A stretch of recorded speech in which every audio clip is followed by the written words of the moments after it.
Hello, this is a guy who likes fanfiction and is too lazy to read, so here is a drop of poison in audio form. Check the description for the links to the author. Chapter 21, Another Step. Sakura stared at the paint-covered Kunao. Is this really necessary? Genma leaned against a large oak tree, his posture lax and uninterested. You've got exactly zero resistance to poisons at the moment, and that means when you use them, you'll have to be twice as careful when handling your coated blades. He pulled out a senbon from his own pouch and sent it flying towards the target. If this were to touch anyone else, it would knock them out almost instantly, and while I'm not planning on handing you anything nearly as strong anytime soon, being even a second slower in the field can mean death. Memories of Wave rose in her mind unbidden, and Sakura forced them down, trying to instead focus on what Genma was saying. I won't be giving you so much as a mild paralytic until you can prove to me that you can use them with your blades and not accidentally dose yourself. I want you to be practicing constantly and catch yourself when you get sloppy. He walked over and yanked the senbon free from the wooden bullseye. For now, just try to hit the target without getting any paint on yourself. Sakura looked at the bright red Kunao and grimaced. Time to get to work. How are you feeling? Sakura resisted the urge to grimace at the question, looking anywhere but at Inoichi. She knew why she was there, knew that if she appeared too unstable they'd likely take her off the roster. Or maybe they wouldn't. It wasn't like Konoha cared much about civilian-borns to begin with, so her mental health probably wouldn't be much of a concern. Better. She said eventually. I had some nightmares but they've mostly subsided. And they had.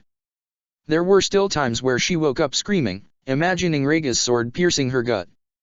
Sometimes, Raiko was the one killing her. Though she'd never admit it, the hair-raising chakra that had oozed out of Naruto had made its appearances as well. She'd imagined those claws tearing through her skin like butter.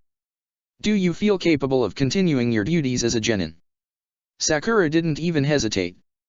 Yes. Kakashi watched as Sakura forced herself through another push-up. Her arms were shaking under the weight of her body, nails digging into the dirt as she stubbornly pushed herself onwards. Both Naruto and Sasuke had already finished their work set, and were bickering on the sidelines, neither paying any attention to their last teammate. It had been 2 weeks since Sakura had asked if he knew a poison instructor, and she hadn't said a word about it since. He knew she'd been accepted, but not the kind of work she'd been doing with Genma. He doubted they were doing much more than theory at the moment, but he'd make sure to watch her for any new weapons. Sparring was fun until a new weapon was pulled and suddenly they needed to rush to the hospital. Considering how irritated she looked whenever she argued with Sasuke, he didn't think it was an unlikely possibility. However, for now, her arsenal remained the same. Kakashi returned his attention to his book. The amount of books Sakura was now allowed to read at the library was jaw-dropping. On the days she didn't feel like passing out from exhaustion, Sakura was scouring the shelves and devouring every smidgen of information she could find on just about anything. And yet there had been nothing useful on the strange red chakra Naruto had exuded during Wave. In fact, there was no information at all. The one and only time she'd asked one of the librarians, the grizzled older man had told her that it was a waste of time and that she shouldn't go poking into places she didn't belong. Sakura had never been very good at following instructions. Sakura's fingers were covered in red paint. It was hard not to grimace as she blocked a strike from Kiba, staining his coat in the process. At least when she got the paint on her clothes it wasn't as obvious seeing as they were already red. He didn't seem to mind though, grabbing her wrist and pulling her forwards as he attempted to elbow her in the nose. Sakura ducked, slipping her ankle around the back of his and allowing the momentum to carry her forwards. They both hit the ground hard, but Kiba had taken most of the impact, leaving him momentarily dazed. She grasped a kunao from her pouch and pressed it against his throat, the red barely touching his skin before she was thrown off, skidding through the dirt. Sakura managed to roll to her feet, batting aside her long braid that was beginning to come undone. Kiba had recovered as well, standing despite his uneven breaths. He's still off balance. Sakura lunged, feinting a blow to his face and slamming her knee into his stomach as Kiba's arms rose to protect himself. He hunched over before backhanding her hard. She stumbled away, clutching her bleeding nose. Kiba's hands were trembling slightly, but he fell into his combat stance regardless. Again. Sakura stared at the blossoming flower in her mother's old pot. She'd been experimenting with different types of plants to see if there was any difference she would need to account for when using Mokuton. So far, she'd discovered that trees required more of a push to grow, while flowers needed a gentler touch. Grass and especially weeds were the easiest to make larger and required the least amount of chakra and control. She hadn't yet discovered a way to implement any of this into combat, as growing the plants was one thing, directing how they grew was another entirely. Not to mention it took far too long for her to get any seed large enough to help at all. Her opponent wasn't just going to stand around while she made a tree grow. I wonder if there are any vines I could use. How do you conceal your chakra? Genma tilted his head towards his one and only student. Why do you want to know that? She shrugged, looking away. It'd be good for surprising people, you know? I need all the advantages I can get, so I figured I'd ask. Chakra concealment was something shinobi usually didn't learn until they were Chunin, as most genin wouldn't normally have to deal with anyone that could sense chakra. It was only really a necessity when dealing with other shinobi.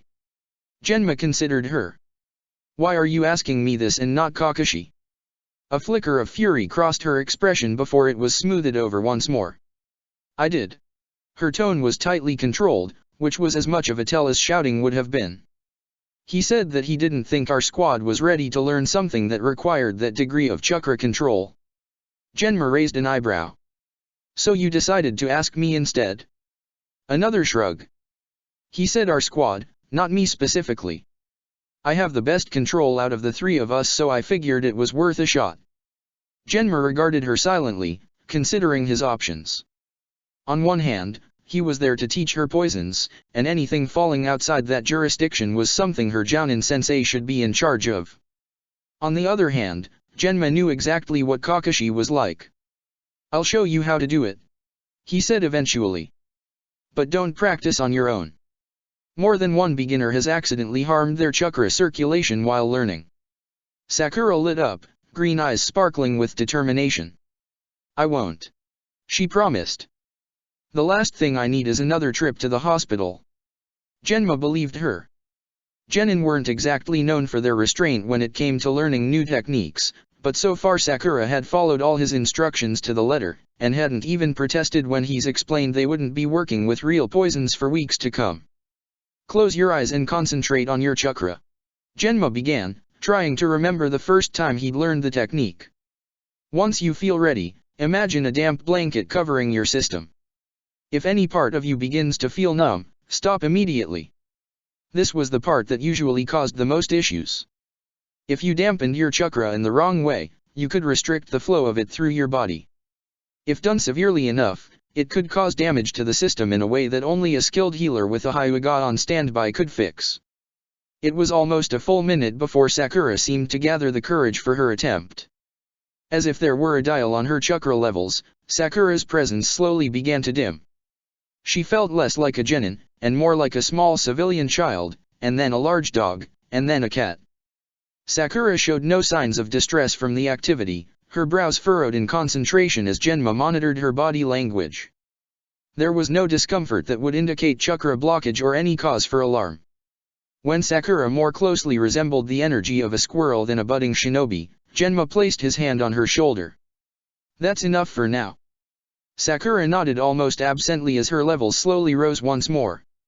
Genma waited until she refocused on the present before ruffling her hair. That was really impressive for a first try, kid. He informed her. Most people don't get that far until at least a few days of practice. Green eyes widened. Really? Kakashi, what are you doing to your students? He smiled. Really? Sakura hit the ground hard. Pain erupted from her shoulder and back, but nonetheless she forced herself to roll away from Sasuke's kick. Her chest heaved, exhaustion tugging on every one of her limbs. She wasn't sure how long they'd been at this, but Sasuke barely looked winded and it made her want to scream. Sakura barely managed to get to her feet before she was under a barrage of attacks again. A jab, a kick, a sweep that she only just dodged. There was no room to breathe, no allowance for hesitation. Her foot slipped on the loose gravel beneath her feet, and that was enough. Sasuke slammed her into the dirt, twisting one of her arms in such a way that any struggle on her part would result in the dislocation of her shoulder. Sakura's face was dressed against the ground, stones digging into her cheek. "Tap," she said begrudgingly, her voice muffled by the earth. The grip on her arm immediately released, allowing Sakura to slowly push herself to her knees. Sasuke looked down at her, a sneer on his face. Pathetic. Sakura's face burned with rage and embarrassment. One day, she promised herself. One day I'll pummel his smug face into the ground. Do these just grow all on their own? Shivi turned to see Sakura tentatively touching a thick vine that grew along the outer edge of one of the walls, her fingers lightly smudged with red paint. She and Shino had ended up training well into the evening, and he had offered to walk her to the compound exit in case the guards mistook her for an enemy. They do. He tilted his head. Why? Because they need very few nutrients to sustain themselves and are able to receive them without any outside aid. Sakura nodded almost to herself, gazed squarely on the vines. Would it be possible for me to take a sample? Or a seed or something? I've been working on growing a garden recently, and was interested in finding some easy-to-care-for vines. I see no issue with allowing you a sample. Shivi allowed the barest hint of a smile to show. Why? Because you are friends with my son, and these vines are a favorite of the Kakaicha. It was a test of sorts. Even those who were friendly with the Abarame tended to find their insects somewhat unsettling. It was one thing to be friendly with their hosts, another entirely to welcome the Kakaicha. Sakura's gaze lit up. Really? Do the vines produce berries or are they edible themselves? Would they be safe for birds too? Or just bugs? Shivi felt contentment wash over him. Make sure to keep this one, Shino. Hey Naruto, catch. Naruto turned around just in time to be hit in the face with a soft bag stuffed to the brim. Huh. Sakura cracked a smile at his dumbfounded expression. They're for you. She explained. I told my mom about how you were complaining about not having enough dish towels or good bed sheets, and she made you some with the leftover fabric from her shop. Naruto blinked, eyes going wide. I don't have any money for this. He said, ears burning red. It's free. Sakura said with a wave of her hand. As I said, it was extra fabric that would have ended up as a dish towel or knee patch for our family. Her mother had been practically spitting with fury when she'd heard that her teammate had had to forego getting new cloths over groceries this month. She hadn't actually used extra fabric for the bedsheets, but Sakura had a feeling that Naruto would be more inclined to reject the gift if he knew that. Sasuke scoffed. Need to accept charity from a civilian born. You really are pathetic. Naruto turned even redder. I am not dash. The Uchiha raised an eyebrow. You can't even speak properly. How do you expect to become Hokage when you have the same vocabulary as a monkey? Shut it. Sakura snapped, rage boiling in her veins. Not all of us had the privilege of being born in the richest clan in Konoha. Well, not everyone is dash. If the next words out of your mouth are worthy, I will tell our entire graduating class that you got punked by a grunt from Wave. She threatened. Sasuke stiffened, irritation leaking out of every pore. It's not like you were in any way useful. She saved Tajuna. Naruto protested. By jumping off a bridge and running away. His next words were muttered, quiet in a way that led her to believe he didn't mean for it to be heard. I can't believe my parents would ever want to meet you. Her eyebrows rose. Your parents want to meet us. Sasuke startled at being caught before crossing his arms and looking away. They insisted that I extend an invitation for dinner next week. He spoke through gritted teeth. I didn't tell you because I assumed neither of you would want to come. Sakura absolutely did not want to. She had no desire to be around Sasuke's snobbish family in an inescapable social situation that would really just make her want to jump off the Hokage tower. Of course we want to come. Naruto said excitedly. Free food is great. Sasuke's expression became distinctly horrified. On the other hand, this seemed to be exactly what Sasuke didn't want to happen, so. Sakura grinned, using all her teeth. I'd love to meet your family. Chapter 22, Family Dinner, but the family ain't yours. It wasn't until Sakura was directly in front of the Uchiha compound gates that the panic truly hit. She'd felt strangely calm in the hours leading up to her departure, keeping her routine almost identical to previous days save for keeping allotted time to dress herself up. Suzuki had been entirely useless when it came to telling them what level of formality was expected, and Sakura had never been more thankful that her mother was a tailor. She ended up wearing a long embroidered green skirt paired with a white blouse. Her hair was in a simple but stylish braid, and she kept her shoes just functional enough that running wouldn't be an issue. It was the perfect mixture of casual and formal with enough wiggle room that she wouldn't be entirely embarrassed if she had judged the situation wrong. But now, standing in front of the almost excessively intimidating Uchiha compound gates, her nerves hit hard and fast. This wasn't like having supper with the Aberamaze, when no matter how nervous she was, she at least liked Shino, and figured that his family couldn't be that bad. Sakura slapped her own cheeks. Overthinking things would only make her feel worse. Let's get this over with. Sakura made it about 3 steps past the gate before an Uchiha guard materialized next to her. The purpose of your visit? She asked in a disinterested tone. Sakura smiled nervously. I was invited to dinner by Suzuki Uchiha. The kunoichi's brow rose. You know you're not the first brat to try to get in with that excuse. Why am I not surprised? If Sakura were capable of time travel, she would have gone back and slapped some sense into her younger self. Remembering her fangirl days made her wish someone had put her out of her misery much sooner. I'm his teammate, she explained. We're in the same genin squad. A skeptical pause. You're Sakura. Oh, so the guard had heard of her. That was fine probably. Yup. Sakura said, attempting another smile. Huh. The woman squinted at her. Walk straight for 10 houses and then turn right. You'll be able to see it from there and you can't miss it. At least she didn't have to ask for directions. After thanking the kunoichi, Sakura began walking as quickly as possible through the compound. She felt painfully out of place, her bright hair and clothes easily marking her as an outsider. It wasn't long before she stood in front of the largest house in the compound, its design intimidating to say the least, bearing down on her harshly. Sakura steeled herself and knocked on the door. An older black-haired woman opened the door, a genial smile dawning her face. You must be Sakura, she said, motioning her to come inside. I'm Mikoto Uchiha. You're just in time for dinner. Sakura tentatively smiled back, taking off her shoes and placing them next to a pair of sandals she recognized as Naruto's. As Mikoto led her through the house, Sakura couldn't help but notice the decor. While the walls themselves were fairly bare, every piece of furniture was undoubtedly expensive. It wasn't long before they arrived at a dining room, table perfectly set with Naruto and Suzuki already seated. The adjacent kitchen held 2 severe-looking shinobi, one the same age as Mikoto, and the other an older teen. You're finally here, Naruto said excitedly, banging his knee against the table. Suzuki said you'd chickened out, but I knew you'd come. I'd never miss out on the chance to spite that bastard. I wouldn't miss meeting Suzuki's family, she said sweetly. Suzuki scowled. The 2 severe-looking shinobi began carrying trays of food to the table, steam rising from the fresh dishes. It all looked delicious, and Sakura's mouth watered.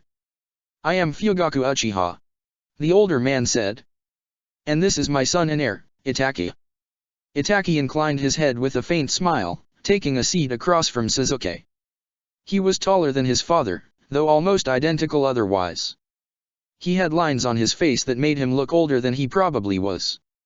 Fugaku's words were a stark reminder that this was the main family of the biggest and arguably most powerful clan in Konoha. Sakura scrambled to sit down as well, fitting in next to Naruto, who was more than happy to give her room. He was still wearing his trademark orange jumpsuit, but had at least had the wherewithal to wash it beforehand. Sakura had no idea if Naruto even had anything other than casual clothes. Considering how he hadn't been able to afford dishcloths without skimping on his groceries, Sakura was going to guess not. How has your training been progressing? Fugaku asked once everyone had settled down to eat. Oftentimes new genin find the increased workload difficult to manage if they are not used to such a rigorous schedule. Was that a jab at her and Naruto's lack of family-aided training? Already? Or was she reading too much into this? Sakura felt pumped full of adrenaline despite the calm atmosphere, already expecting the worst. Was she wrong to jump to conclusions like that? Sasuke didn't get his superiority complex from nowhere. Training has been awesome, Naruto said excitedly. Kakashi-sensei is pretty lazy, but the exercises he gives us are super fun. They're only fun if you've got endless stamina. Sakura thought irritably, then immediately winced at her own harsh words. Naruto had his strengths, and she had her own. He probably felt a similar jealousy towards her whenever they did anything chakra-related that wasn't shadow clones. It's definitely been an experience, is what Sakura ended up adding, unwilling to throw Kakashi entirely under the bus for politeness' sake if nothing else. Fugaku seemed dissatisfied with their answers, but didn't follow up. I trust all of your injuries from Wave have healed? Mikoto questioned when the silence dragged on too long. Out of all four Uchiha present, she seemed the most socially aware. Sasuke informed us they weren't terribly severe, but wounds can have unexpected complications. It took Sakura a second to realize that the question was only directed at her. Sasuke lived with Mikoto, so she obviously knew what happened there, and Naruto hadn't even had any injuries. They've completely healed, she said awkwardly. The blade missed all my vital organs, so it was a pretty easy fix. At least according to the medics she'd checked in with at both Wave and Konoha. Naruto was opening his mouth to comment when the windows in the kitchen slammed open, a dark figure darting inside. Sakura's hand darted to the kunai strapped under her skirt, halfway to her feet. I'm here, called out an exuberant voice. Standing with his arms flung out dramatically was a man so obviously an Uchiha he might as well have been holding a sign. He was pale, with dark curly hair and a lean build, clearly a shinobi even if he was in casual clothes. Unlike most Uchiha Sakura had interacted with though, he had a bright smile and an open expression. Shisui. The first words Sakura heard spoken from Itachi were practically dripping with exasperation and reluctant fondness. You said you weren't coming. Shisui plopped down next to Itachi and snatched a dumpling off his plate. How could I miss meeting my baby cousin's team? Sasuke scowled. Don't call me that. I see that actually having to interact with other kids your age hasn't made you any less grumpy. Shisui smirked, reaching across the table to ruffle his hair. I apologize in advance for him. All of his charm was sucked out of him by a stray crow. Sakura couldn't help but stare, eyes wide. This might be the best thing she had seen all year. Sasuke was slowly turning red and Sakura felt faintly hysterical. Her adrenaline, mixed with complete confusion and joy swirled inside her, made her feel off-kilter. Sasuke's cheeks puffed up like an angry squirrel, and Sakura couldn't help but snicker. Naruto cackled openly, pointing at the youngest Uchiha's face.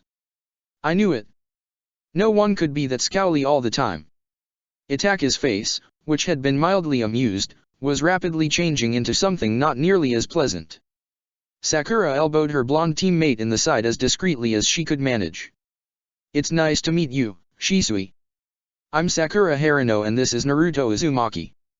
Even if this new Uchiha was startlingly cheerful and teasing, he was their family, and family got privileges that others didn't. Sakura didn't know what would happen if she or Naruto overstepped, and she did not want to find out. Shisui grinned toothily at her. I'm glad I got to meet you too. Sasuke is super tight-lipped about anything that isn't training related, so we had no idea what you guys were like. Sakura found that unlikely. Oh, she believed that Sasuke didn't often talk about them or their personalities, but he probably complained about them if nothing else. He and Naruto yelled at each other too much for that not to be true. I like ramen and playing pranks. Naruto offered up, practically inhaling the food in front of him.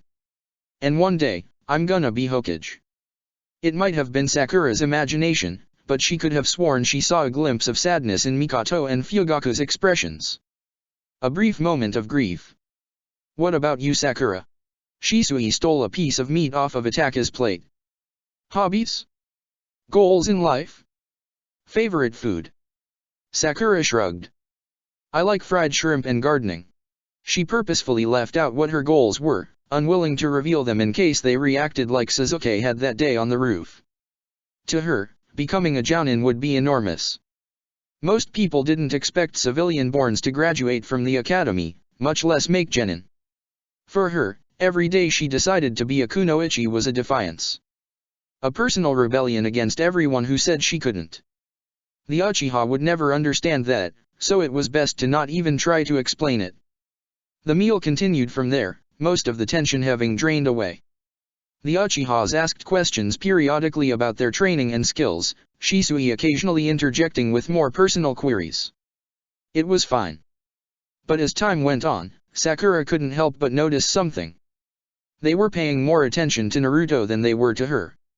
It wasn't obvious, but there was something about their posture, and how they responded Naruto that made it clear they were actually listening to him. This is good. She tried to tell herself. Naruto doesn't have parents at home, so adults taking an interest in his life is a good thing. You don't want them to focus on you anyway. It wasn't like they were even outright ignoring her, but Sakura couldn't help but feel a swell of rage regardless. Every fucking time, she was overlooked, and it made her livid. Could I trouble you for the directions to the bathroom? Sakura asked when there was a lull in the conversation. She smiled as sincerely as she could and tried to not look like she was running away. The bathroom was spotless, and Sakura really should have expected that considering the state of the rest of their house. Her hands gripped the sides of the sink as she tried to calm herself down. You're overreacting. Sakura hissed at herself. You might just be imagining things, and even if you aren't, it doesn't matter. It's fine. She splashed cool water on her face and stayed there until the coiling mass of anger cooled to something more acceptable. Sakura could control herself. She would control herself because there wasn't any other option. There were red lines on the insides of her hands by the time Sakura made her way back to the dining table, only to find that both Naruto and Sasuke had disappeared. They're having a kunao throwing competition. Shisui explained. Are you kidding me? Sakura was now completely alone with four Uchiha who barely acknowledged her existence. She never thought she'd miss her teammates' company, but almost anything would be better than this. I must admit I was somewhat surprised to hear that you were my son's third teammate. Fugaku's tone was almost flat. Sakura didn't say anything, merely tilting her head as she tried to hide her nerves. You are not suited for a combat squad. He said bluntly. Putting you on one only increases your chances of death and hinders your team. Just look at what happened at Wave. Sakura froze. The best solution would be to request a team change. I'm sure there is another genin squad that would better suit you. Sakura did not see Mikoto's frown, or Shisui's narrowed eyes, or Ataka's reluctant sigh.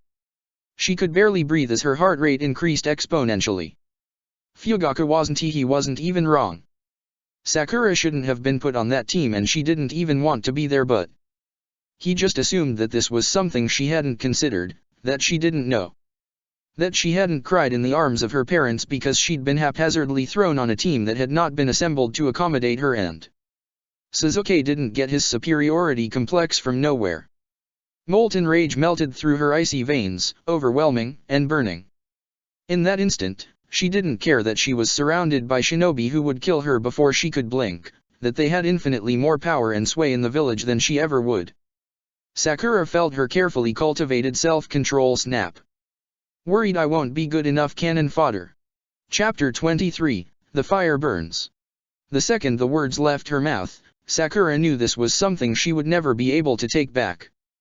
Oh, she could mitigate the damage. Pretend it was a joke. Apologize profusely and say that she'd had a stressful week. Swear to never say anything like that ever again. Those would be the smart things to do. The reasonable ones. Sakura wasn't feeling particularly reasonable at the moment. She could read the surprise on the Uchiha's expressions, all of them far too good of shinobi to be obvious, but she knew it was there. Excuse me. Fugaku's voice was sharp, tinged with disbelief and anger. This was her last chance to salvage the situation, to stop the fire in her chest burns. You heard me. Sakura's words leapt off her tongue, harsh and unforgiving. Do you think I'm stupid? I know exactly why I was put on Team 7. She knew because the second she forgot was the second she died. Because when you've been dealt a bad hand of cards you learn to start looking at the dealer. Because there was never any choice. I know it wasn't a coincidence that I, the only civilian born in our year level, was put on a team that wasn't meant to suit me. The higher-ups must have been so relieved too. There was no need to anger any active shinobi by putting one of their kids with Naruto and Sasuke, just some powerless civilians. Her hands are shaking, frustration and rage bubbling to the surface. It's not fair. The most useful she'll ever be, is as cannon fodder. Useless. If I thought for 1 second that requesting a team change would do an ounce of good, then the form would already be filled out and filed. Do you think I want to have to constantly deal with your brat of a son? To be put in situations I know I'm not ready for because of who my teammates are. Fugaku and Itachi were staring at her, seemingly too shocked to be angry, and Sakura hoped it lasted. Mikato's expression was unreadable, and Shisui looked delighted for some reason she didn't care to guess. Sasuke and Naruto are considered a million times more valuable to the village than I am, and no one is going to change a thing to better the situation of a civilian-born genin. If they were, I'd have never been put on the team to begin with. The words just kept pouring out of her, pent-up aggression that had never had the chance to escape leaking from her every pore. You can keep your fake concern and shove it, because we both know the real reason you want me off that team and it has nothing to do with my health. Fugaku seemed to gather himself, dark eyes narrowing. I find your tone disrespectful. Well, so do I. Sakura's face was hot and flushed from anger, her chest heaving from her outburst. I find your tone, and your words, and your implications insulting. I am not shinobi born, Uchiha, and where I was raised respect is earned, so it looks like you're all out of luck. Sakura rose to her feet ungracefully, limbs uncoordinated, and when she spoke, her voice was like ice. Thank you for the meal. Shisui managed to contain himself until the door slammed shut. Laughter burst out of him, wild and unrestrained despite the sharp look Fugaku sent his way. You know, I wasn't expecting my clan head to get chewed out by a pink genin when I agreed to come to this dinner, but this was way better than anything I could have imagined. Itachi sighed. Shisui. What? It's not like she was wrong. I don't think there was a way you could have phrased that worse, dear uncle. The Uchiha were masters of being dicks unintentionally, and Fugaku was no exception. That's enough. Mikoto didn't bother to raise her voice, but it would be a cold day in hell before anyone would even think of interrupting her. It's best to let Sakura cool down. Approaching her anytime soon will only worsen the situation and enflame tensions. She took a long sip of her drink. I rather doubt she would welcome anything approaching an apology in the near future. Shisui hid his grin behind his cup, mind whirling with the events that had just occurred. While it would be easy to brush the whole thing off as an inexperienced genin losing their temper, something told him it was more than that. I know exactly why I was put on Team 7. She had clearly thought about this before. This wasn't a sudden outburst, but rather the result of constant build-up. Sasuke and Naruto are considered a million times more valuable to the village than I am. Do you think she knows? Shisui asked abruptly. About Naruto? The tension in the room rocketed up. I don't see how she would. Itachi said cautiously. No one in her family should, and it is unlikely Kakashi informed her. But the very possibility made the air heavy. Only those in the shinobi forces who had fought the Kyuubi or were high enough ranked were told who Konoha's Jinchuriki was, and a civilian-born genin met absolutely none of those qualifications. So no, Sakura shouldn't know. But for some reason Shisui couldn't help but think she might. Before anyone could comment further, the back door burst open, revealing Naruto and Sasuke. Both were flushed and out of breath, the latter looking triumphant. I told you I was better. He sneered. I'll beat you next time. Naruto proclaimed. Believe I wears Sakura? Fugaku opened his mouth, to say what Shisui wasn't sure he wanted to know. Probably something borderline insulting and tactless. Mikoto cleared her throat delicately and Fugaku's mouth closed with an audible clink. She had to leave early because of a scheduling conflict with her family. Mikoto said smoothly. Nothing serious, so you don't need to worry. Naruto's expression fell dramatically. Should I go too then? Something akin to fondness flashed over Mikoto's face. You are welcome to stay as long as you like. Shisui leaned back into his seat, only half paying attention to the conversation in front of him. Sakura Harano, huh? Interesting. Genma's eyebrows rose as he took in the scene before him. Kunao and shuriken were deeply embedded in all of the targets, red splatterings accompanying them. Sakura was in the center of it all, fists curled tightly with an expression of rage Genma had never seen on her before. "Kid!" he called out tentatively. Her head whipped towards him, eyes red-rimmed and face flushed. "Oh. Hi." She quickly wiped the wetness from her cheeks, refusing to meet his gaze. "I must have lost track of time. I didn't realize it had gotten so late." "That's all right." He began plucking some of the kunao from a nearby target. "How long have you been out here?" Sakura hunched her shoulders. "A while." Which probably meant since dawn. It was barely mid-morning, and it looked like she'd been there for hours. "Do you want to talk about it?" Despite the general insanity it took to be a shinobi, Sakura had shown to be more level-headed than the usual fare. Something that could drive her to act like this was unlikely to just go away or be frivolous in nature. Kakashi sure as hell wasn't about to have a heart-to-heart with his students, and despite the praise Sakura heaped on her parents, they were civilians and probably wouldn't understand everything she was going through. Sakura pursed her lips. "I had dinner with Suzuki's family yesterday." Genma resisted the urge to wince. Uchiha were a mixed bag to say the least. When they were good, but almost all of them had the misfortune of not being able to read the room. When it came to being a shinobi, they were often spectacular. But in social situations, let's just say they were adept at putting their foot in their mouths. And it was kind of awkward, but fine. It was fine. Sakura didn't sound like she believed what she was saying, her knuckles white from how hard she held onto the kunao. "Okay." Genma said gently, not pushing her to continue but giving an easy out either. Her gaze was stuck firmly on the target she was removing shuriken from. "He told me I should switch teams because I was dragging mine down." "Ah." And he said it like it was just something I hadn't considered. That it was just an option I could have. Her voice was trembling now, anger tightly leashed despite her harsh words. Her restrained behavior spoke of control learned the hard way, of a lifetime of bitten tongues and smiles that never reached the eyes. Sakura still wasn't looking at him, and as much as Genma would like to kick Fugaku in the balls for being such an inconsiderate asshole, that wouldn't really change anything. Also he'd probably get set on fire. "What a dick." He settled on. Sakura startled, a surprised laugh escaping her lips, and she finally looked at him head-on, eyes wide. Genma let a smirk curl onto his lips. "Sometimes when I'm on a mission with assholes like that, I'll take out my senbon and start recoating them in poison to see how long it takes any of them to take a hint." If Genma was smiling, even the densest shinobi tended to catch on quick. Clan shinobi tend to forget all the privileges their position affords them, which can make them unbearable to be around. He handed her a handful of kunao. "Though I'm sure I don't need to tell you that." Some of the tension in her shoulders released.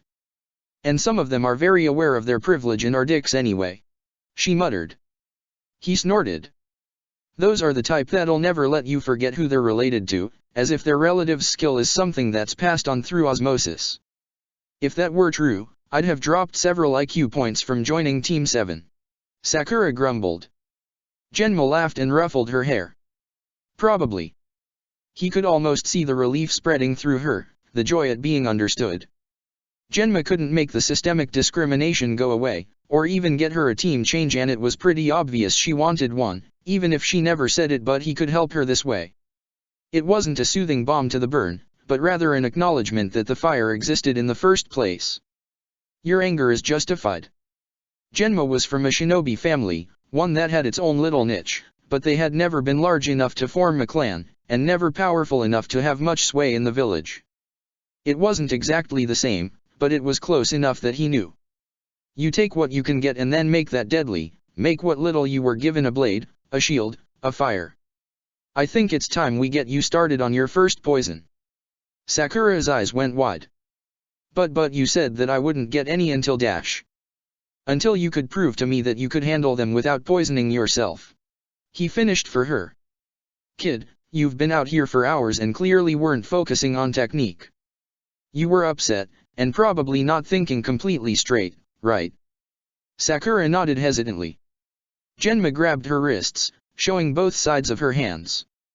And despite all that, you don't have a speck of paint on you. She stared at her hands as if she'd never seen them before. Oh. That proves to me that you're ready better than any test I could give you. He met her gaze firmly. You know your shit, and you have the skill. A tentative sort of confidence began to build in her gaze. All right. She took a deep breath. Where do we begin? Chapter 24, Sprouted but not yet grown. The beginning turned out to be choosing what kind of poison she wanted, and then learning how to make it. Genma had given her the option of a sedative or a paralytic, going into detail about the benefits of each and how they would likely work in the field. It was always comforting to have someone willing to explain in full detail what was going on. Even in the academy, they'd often gotten brief and incomplete descriptions on everything from the nature of chakra to the political states of other villages. In the end, Sakura chose a paralytic, reasoning that she likely wouldn't be on any delicate missions that would require her knocking anyone out without otherwise harming them. A paralytic would be more immediately useful in a fight, and Sakura needed all the help she could get in that area. The process of making the poison was unexpectedly soothing. The small joy of identifying the correct plant, grinding the leaves into a paste, and mixing it with a solvent was unparalleled. The detail and focus required felt natural, easy in the way that few things were these days. The poison was diluted as to not be deadly, but it was still enough to deaden someone's limbs if she aimed well enough. After Genma showed her how to make it, they began building her tolerance. That wasn't as fun. Sakura had never thought that building her immunity to poisons would be a pleasant experience, but the muscle aching and general misery it brought about was on par with her worst childhood flus. Thankfully, the worst of the symptoms passed after she slept, and they'd switched their training to be in the evenings to account for that. Sakura wasn't sure if the rest of her team noticed if she was off her game, but no one said anything, so neither did she. Sakura considered the berries in her hand. It was her father's birthday today, and it was tradition to make him a pie. Usually, they used raspberries or blueberries, which were plentiful in Konoha, but he'd spoken to her about the parties they'd had on Kiri. Filled with shrimp and fish and the fruit that grew in the cold temperatures. Sakura wasn't sure how many immigrants there were in Konoha, but if there was one thing she could say, was that there were enough for imported foods to be common fare, at least where Sakura shopped. It had been not exactly easy, but simple enough to find currants and gooseberries. She asked the merchant who had sold them, a tall imposing woman with a crooked nose, if they could be made into pies, and had not only received an affirmative answer, but an entire recipe on how to do it. But was it her place? She'd had limited exposure to Kiri traditions and culture, and there was no guarantee that her father would even like the pie. She pursed her lips and poured them into the pot. Only one way to find out. The day had been going well, which meant it was time for someone to try and ruin it. It was the late afternoon, and they were taking a break to have lunch. Kurane had left them to their own devices, and the rest of Team 8 seemed perfectly content to eat in peace. Sakura herself was feeling pretty relaxed, her resistance to her first poison was finally developing, and while Genma kept increasing the doses, it affected her less and less. Or maybe she was just getting used to working around the pain. Would not believe how annoying he is. I swear my mother would have banned him from the shop if he didn't pay so well. Kiba tore off a chunk of his sandwich. Why would the shoes affect the length of his robes? He wanted it to trail behind him on the ground. Sakura explained. But because he got platform shoes, the robe was now too short, so we had to lengthen in, which meant he had to stay for fitting. Again. Shino tilted his head. Had he not selected his footwear at the time? Oh no, he'd already had those picked out for ages, at least according to him. He just assumed we'd account for something we weren't even aware of. Sakura shook her head. Most of the time I don't mind helping my mother out at the shop, but I would rather do D-ranks for another year than deal with him. Then again, having to weather Naruto and Sasuke's complaints about D-ranks was almost as bad. Even though their one and only C-rank had gone catastrophically wrong, they still insisted that they should get another one. For once, Sakura was in full agreement with Kakashi. He said they needed more training in case shit hit the fan again, though his tone was irritatingly amused when he gave the odds of them team getting into trouble again. Sakura would rather things be boring, thank you very much. She'd had more than enough excitement to last her through her genin years. Regardless, we managed to get it done within the time constraint but dash. Lady Hinata. Sakura nearly jumped out of her skin. Behind her, a tall, severe-looking man gazed down at them disapprovingly. He had the same pale, pupilless eyes as Hinata, long dark hair pulled into a ponytail. He couldn't have been more obviously a Hyuga if he'd been holding a sign.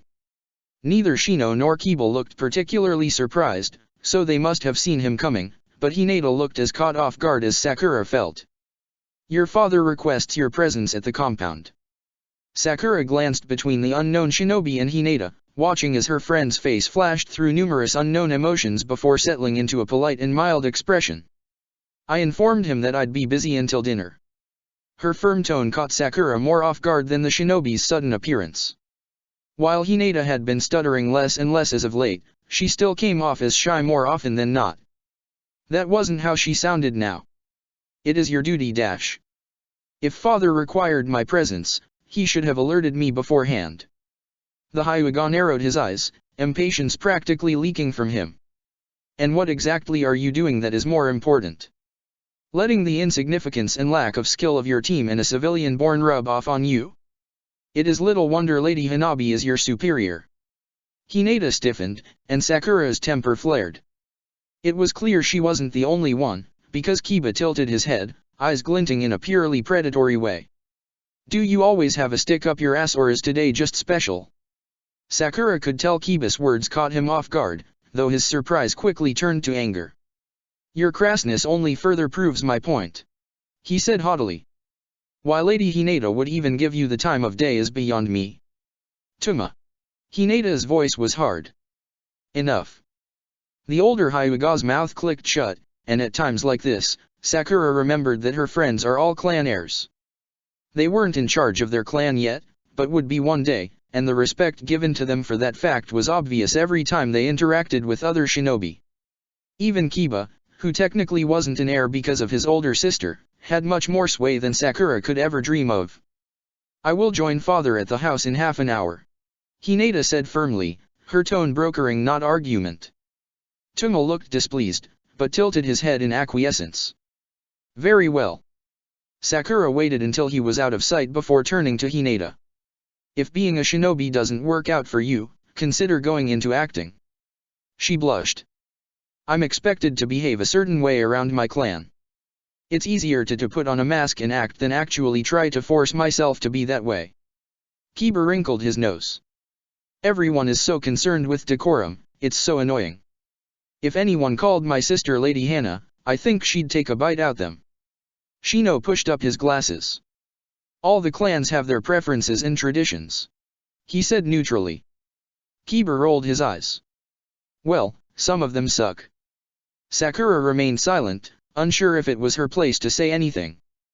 Being civilian-born wasn't fun, but at least there wasn't the expectation that she would be prodigious when it came to being a shinobi.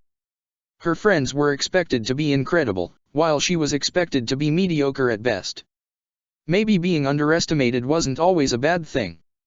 Sakura grimaced as the senbon hit 4 inches from the bullseye. She wasn't yet used to the balance of them just yet. The movement required to throw them was different than that of a kunai or shuriken. They weren't taught at the academy either, and weren't a part of the generic supplies shinobi who couldn't afford their own received. Genma used senbon like an extension of his body. He kept one in his mouth. Sakura felt clumsy in comparison, but that wasn't uncommon for her, so she pressed onwards. Sakura could now make the paralytic by herself if need be, though Genma made sure she knew exactly what to do if she got something wrong, and gave her his address just in case. It was nice. Genma was a better teacher than Sakura could have hoped for, didn't seem bothered by her endless questions, or less than stellar physical performances. He was patient, and didn't seem in any hurry to get rid of her. The individual attention wasn't something Sakura was used to either. At the academy there was one, maybe 2 teachers with the class at a time, and, well, Sakura had never been the type of student that demanded attention. Even on Team 7, where there was one Jounin split between 3 genin, Naruto and Sasuke were much louder than she was, much more eye-catching. They required attention in a way Sakura had learned never to need, constantly demanding Kakashi teach them more jutsu, complaining about the D ranks they were assigned. The two of them were overwhelming, and Sakura was all too happy to fade into the background than get caught in their madness. But there was no one to hide behind in her lessons with Genma, and for the first time, Sakura didn't really feel like she needed to. She exhaled steadily, repositioning herself. Again. Sakura stared in mild horror at the vines that had overtaken her room. She'd been experimenting with the Mokuton in an attempt to see if she could rapidly grow vines as a way to entangle her enemies. She wasn't having a lot of luck when it came to actually controlling the direction and movements of any plants yet, and suspected it was because she wasn't actually using any jutsu. Sakura was infusing her chakra into the plants, and attempting to manipulate it from there, but... well, it went better some days than others. Sakura quickly scrambled to tear down the vines, bunching them together and shoving them in a corner. She could figure out what to do with them later. Learning to use an extinct not really Kekii Genkai was very much a process of trial and error. Sakura had dug out what had been available to Genin about the first Hokage and the Senju clan, but was left with practically nothing. She knew that if she demonstrated her ability, she would probably be given more information, but everyone assumed the Mokuton was a Kekii Genkai, and the clan shinobi were unlikely to believe that a civilian-born academy student had managed to use it when no one else had. They'd test her, potentially take her away from her family.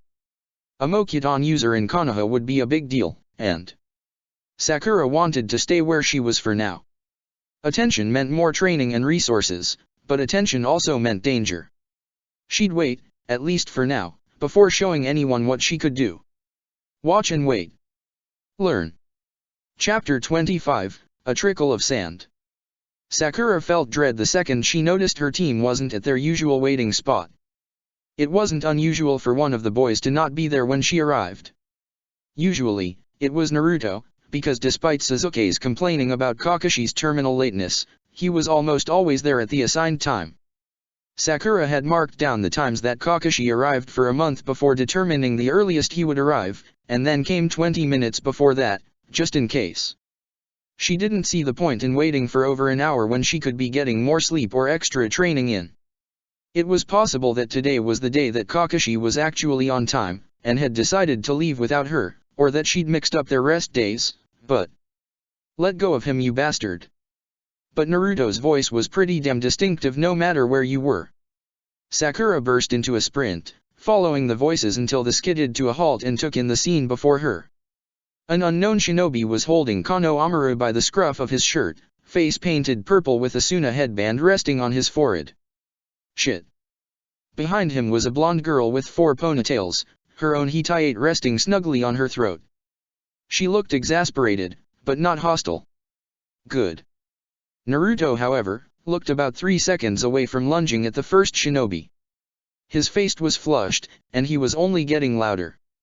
Before Sakura could even open her mouth, a small stone flew from the tree to her left, striking the painted shinobi's hand and making him drop Kano Amaru. Sasuke looked down at them coldly. What the hell are you doing in our village? These idiots wouldn't know tact if it hit them with a shovel. The kunoichi narrowed her eyes. We dash. Goosebumps erupted onto Sakura's skin, and she was suddenly aware of another presence. A short red-haired boy seemingly formed out of thin air. His kohl-rimmed eyes were sharp and dangerous. Sakura's instincts screamed at her to run. We're not here to start fights, Kankuro. His voice was raspy and mild, but Sakura's pulse skyrocketed nonetheless. Kankuro sighed, stepping away from Kano Amaru, who scrambled to Naruto's side. The brat ran into me and didn't apologize. Temari can back me up on this. We're not here to start fights. He repeated. Save your energy for the exams. You're such a stick in the mud, Gaara. Despite her fear, Sakura couldn't help but relax ever so slightly. It seemed like Gaara had a tight hold on his teammates, despite looking like the youngest, and didn't want to fight. That meant the foreign nin weren't hostile. She could work with this. And then Naruto opened his big mouth. You're the one who should apologize. You hurt Kano Amaru. Sasuke hummed from where he was sitting in his tree. And you still haven't stated why you're in Konoha. It's forbidden to enter another shinobi village without permission. Temeri's lip curled. We don't have to answer to you. I am going to throw these two into a lake. Sakura forcefully wrapped her arm around Naruto's shoulder, squeezing just a little too tight. I am so sorry about all of this, she said as cheerfully as she could manage. My teammates aren't the sharpest Kunao out there. The offended expressions of both Naruto and Sasuke almost made this whole situation worth it. She pushed herself forward, ignoring the fear churning in her gut. You guys are here for the Chunin exams, right? Please let her be right. There weren't a lot of reasons for foreign nin to be in Konoha, and genin were rarely allowed on diplomacy trips. Then again, she didn't know if they were genin or not, but Gaara had mentioned an exam, and considering the number of orders her mother had been receiving for banners, it was the most logical option. The three exchanged a glance. Yes. Temeri said eventually. Will we be seeing your team? Naruto's brow furrowed in confusion. Wait, what's the dash? Sakura elbowed his in the gut. We're not sure yet. She lied. Our sensei is supposed to be talking to us about it later today. Ha. As if. There was no way Kakashi would sign them up for the exam, and she thanked her lucky stars for it. We'll probably be attending. Sasuke said haughtily. And when we do, what name should I use when I beat you? I am going to murder you. Instead of looking angry, the Suna shinobi just looked amused. Temeri actually snorted, while Kankuro full-on laughed. Sakura wasn't actually sure this was better than going back to hostility. Sasuke took being mocked about as well as Naruto did to being ignored. Sabaku no Gaara. The gourd on his back rattled. And you? Sasuke Uchiha. Naruto tried to squirm out of her grip. And I'm Naruto Uzumaki. I'm gonna be Hokage one day too, so you guys better watch out. Kill me now. Sakura needed to get these guys as far away from her team as possible before Naruto and Sasuke found a way to insult them. Again. It's nice to meet your guys. Sakura lied. Were you looking for a place to eat lunch? I can show you some good spots if you're interested. She tried to convey her real message to Gaara, who seemed like the most reasonable of the group, even though just looking at him made her skin crawl. Temeri looked at her oddly, but Kankuro brightened. Fuck yeah. It's been ages since we've been anywhere good. Naruto frowned. Hey. You can't just dash. Sakura squeezed his shoulder to the point of pain. You guys should go find Kakashi-sensei. He's probably wondering where we are. He probably wasn't even at their meeting spot yet, but that didn't matter. As long as Naruto and Sasuke weren't around to fuck things up, she could get this under control. Sakura turned to the three Suna shinobi and summoned every ounce of her father's charm and her mother's cool professionalism. Follow me. Sakura's voice was surprisingly steady as she chatted aimlessly. Her somewhat ditzy airhead performance seemed to be working at least a little, because none of the Sunanin looked at her like she was even remotely a threat. Her skin crawled being this close to them, adrenaline still pumping through her veins. She was glad they were in public, lowering the chances of any of them trying anything, but still. She was outnumbered, even if this was her village and not theirs. How are you enjoying Konoha so far? Sakura asked. It must be pretty different to what you're used to. From what Sakura had read, Suna was a desert, dry and mostly flat with much less flora and fauna than Konoha enjoyed. The clothes the Sunanin wore reflected their usual environment, lighter fabric that covered most of their skin to protect from the harsh sun, sandals formed slightly different so that it would be harder for sand to get in them. Even their water pouches were larger, and Sakura was willing to bet harder to rip open as well. It was fascinating to see all the little differences. You've got too many dem trees. Kankuro complained. And the sap is impossible to get out. Try olive oil, Sakura suggested. After she had started at the academy, the amount of time Sakura spent in the woods increased significantly to the point where her mother taught her how to get rid of the sap and stains herself. You could only spend so long around so many trees without learning how to best deal with the clothing problems they incurred. You're being awfully friendly to foreign shinobi you don't know. Temeri said evenly. I know Konoha is the nice village, but this seems a bit much. Konoha was the nice village? According to who? The academy had certainly tried to subtly feed the narrative that Konoha was better than the other hidden villages for one reason or another, but she'd assumed that was just the propaganda. Then again, Temeri's tone when she said, "the nice village," was almost mocking, as if it was meant as an insult rather than a compliment. It probably was, but Sakura was civilian-born, where softness wasn't treated as weakness the way it was in the shinobi world. But she wasn't interacting with civilians right now. Sakura smiled with all her teeth. "Our villages are allies, aren't they? Besides, I don't mind. Konoha is a big place, I wouldn't want anyone to get lost." It didn't take a genius to know that the Churyunin exams were also a good opportunity for espionage. Allied or not, they were shinobi villages, and it wouldn't be a surprise to find the foreign nin taking advantage of the few times they were allowed inside Konoha. Temeri responded in kind. "Of course not. Places like this, it's so easy for people to go missing." The gourd on Gaara's back rattled again, all three Sunanin glancing at it briefly, almost frightened. Sakura's first wave of fear came back in full force. The same instinctual part of her that had shied from Naruto on the bridge in Wave made itself known again. A monster is here. And Sakura knew, logically, that unless the Sunanin were very, very stupid, they wouldn't attack her. Not only were they in broad daylight, with witnesses in almost all directions, but they were in Sakura's village, meaning that help could be on the way almost instantly. They also had no idea of Sakura's skill level, other than that she was a genin. It was possible they knew she wasn't from a clan because of the lack of symbol on her clothing, but that was it. Not to mention that two of her teammates knew who she was with and were going to tell their sensei. Their sensei, who annoyed Sakura to no end, but undoubtedly had international fame if Reigo was anything to go by. They didn't even know her name. Listing the reasons she was probably not about to get murdered helped, allowing Sakura to wrestle the rest of her emotions in check. "We wouldn't want that," she said brightly, completely ignoring the tension in the air. "Anyway, this is the place I told you about."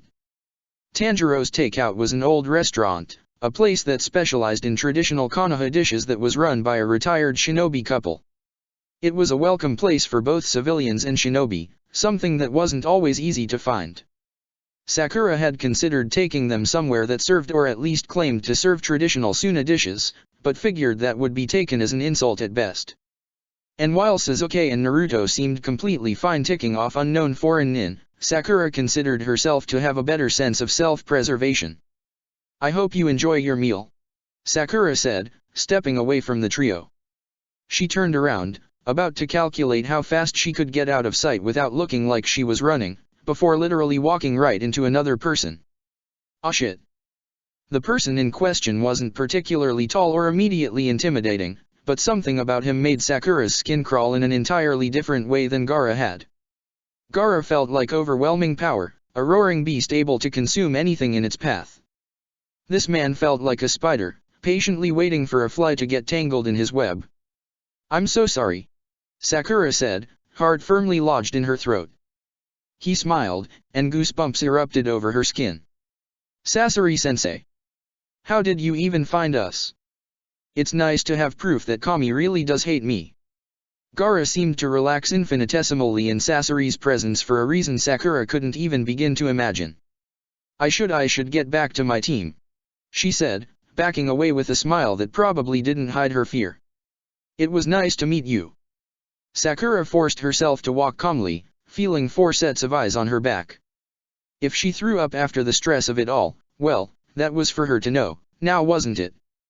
"Sorry I'm late, sensei," Sakura said, trying not to breathe too heavily as they finally caught up with her team. Kakashi hummed. "The boys explained why, so don't worry about it. Wouldn't want that to become a habit though. If there was any conceivable way it would hit, I would punch you in the balls." "I understand," was all Sakura said. Kakashi did his weird eye smile thing. "It's all in the past. Now, on to some good news. I signed you guys up for the Churyunin exams." "Oh, you have got to be kidding me. Check the description for the links to the author."